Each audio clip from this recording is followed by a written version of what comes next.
So good morning, everyone. So we are from packaging films business of SRF. Myself, Manoj Jain, in place of Parikshit, I am presenting, and with me are my friends and colleagues, B and Ramesh, Sachin and Parikshit, of course. And we are using a task achieving type 8-step methodology of SRF, which is called a problem-solving process. And the project is conversion of non-usable metallized film waste into raw material by unique demetallization process. So where this need is coming from? Sir, actually the brand owners or the FMCG sustainable partner, sustainable solutions for their products. SRF wanted to be a responsible global corporate supplier, and there was industry transition happening towards sustainability, which led us to take a policy goal in 2019 towards enhanced efforts towards sustainability, under which 5 different themes were identified, while there were other teams who took up projects like single family structure, product portfolio shifting from packaging to industrial. We as a team thought of taking 3R as a theme under which we took this project called conversion of non-usable metallized film waste into recyclable polymer. So if you see the life cycle of the metallized films, see, we are producing 2 types of films. One is the transparent films, which go for printing application. The process waste of this transparent films goes back into the same stream and is continuously being used. And there's another stream which is like the metallized films. So while the A grade goes to the customer, there is a 2.5% wastage corresponding to 535 tons per annum, which finds use in paper plate manufacturing and rope manufacturing, and finds end of life cycle in the landfill.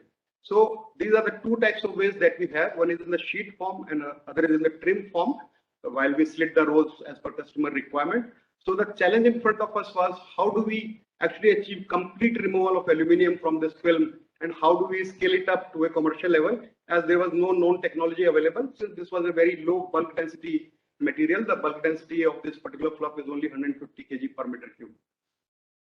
So what we wanted to establish was a simple, convenient process by which we are able to achieve the complete demetallization of this metallized film equal to the transparent films fluff that we have. So we identified target Q in terms of the ash content, moisture and contamination, similar to what we have for the transparent films. Target C, what we thought that the cost of conversion should not make the raw material, make the cost more than the raw material. So that is our initial thinking.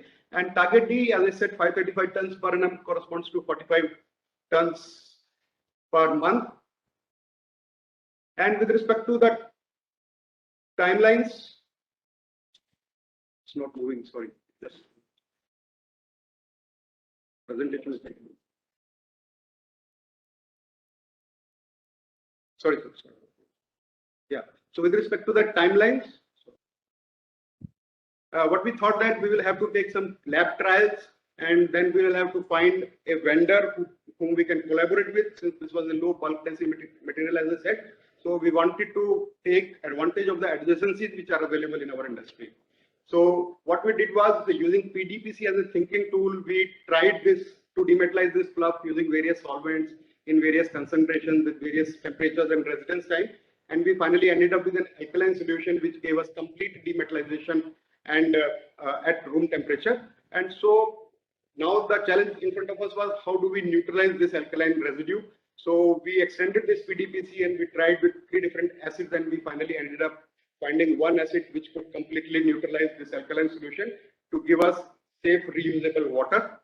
So the next big challenge in front of us was, whom do we collaborate with? By being in the polyester industry, we knew for sure that there are PET bottle crush wash lines which are available. So we talked to 2 vendors, and based on our evaluation criteria, we persuaded one of them to partner with us, who built a 10 kg per hour prototype for us. We sent this waste to their site. So we took various trials in their 10 kg per hour prototype, and we could find there were still metal traces which were available. The fluff was not moving as a continuous process, and there was high moisture, which led us to do a design FMEA, where we had to increase the surface area for complete removal of metal. We had to change the agitator and the conveyor design so that the fluff moves forward, and we had to increase the dry length to achieve complete moisture-free material.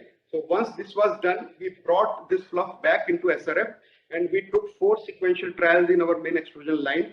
While the processability was good in terms of the film grades, there was slightly grayishness in the fluff color which needed redressal at a later stage. So based on this experience or the confidence, we ordered a full-fledged line on this vendor, which took about 6 to 8 months. So while this vendor was manufacturing this plant for us, our job was to find a best fit layout for this erection of this plant, since this plant needed to be very close to the existing recycling system. So we had to do 3 iterations, and we had to shift some cooling towers. We had to place the shredder machine very close to the place where we were storing the wastage, and we finally ended up achieving a 50% space saving than what the vendor proposed to us. And when we received this plant, before commissioning, we did one process FMEA. As we envisaged, there might be, since we are shredding the material, so there might be some fines, there might still be some choking of the cutter since we were trimming because of the trims, and there will be we were still apprehensive about the forward movement and high moisture, so which we took countermeasures based on any potential problems that might arise. And so finally, we commissioned this plant in August 2020 successfully. And coming to the verification, sir, we verified both in terms of the recycled chips quality and also the film quality. Talking of the chips quality, the intrinsic viscosity and the ash content are pretty stable. Tensile strength being the most critical property of the films, it's also pretty stable with a CPK of 1.44. So all CTQs are meeting the requirements. Coming to the verification of the larger goal that we said that we don't want to sell this waste anymore. So as you can see, from October 20, we are not selling this waste anymore, except for 2-3 months of February, March, and April, where there was COVID and there was lesser manpower, and we had to shut down the plant. In terms of the IO ratio reduction, we have been able to achieve 61.5% IO ratio reduction, in addition to which we have actually been able to save carbon footprint to the extent of 918 tons per annum. Cost part, we said that we should not be increasing the cost more than the raw material cost, but I'm happy to share that this project has actually given us an ROI of 70%. This project included 61 different activities which we were able to do within a given time frame, and at peak there were 25 people who were working on this project, and as a routine we are using 10 people to operate this plant. The total project cost was 240 lakh rupees. Since this was a new plant, this required establishment of daily management standards, which we did, including the revision of the QCPC of the main polymer line, since this demetallized fluff required injection into the main polymer line. There are certain automation projects which are still under process with respect to feeding and chemical dosing.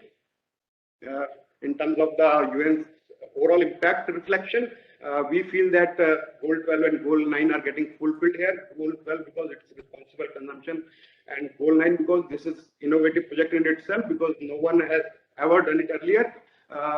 Since we have plants in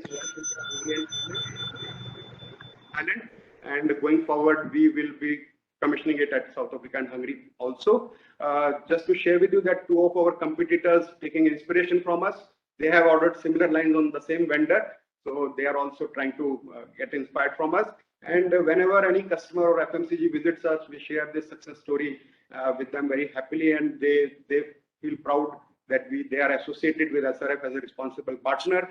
And we are happy that we have been able to increase the life cycle of this waste, which was finding and using landfill, to the circular economy, which means that when a stream of waste goes back into the same stream for the same product, so we have actually been able to achieve this circular economy in true sense, which has led us to the capability development on our sustainable journey. So this is a small video as to how this process goes. The film is shred like this. It goes for a sequential operations of alkali wash, acid wash, water wash, subsequent drying and conveying to the existing recycling plant. As they say in SRF, we always find a better way, and we are happy to share that we have actually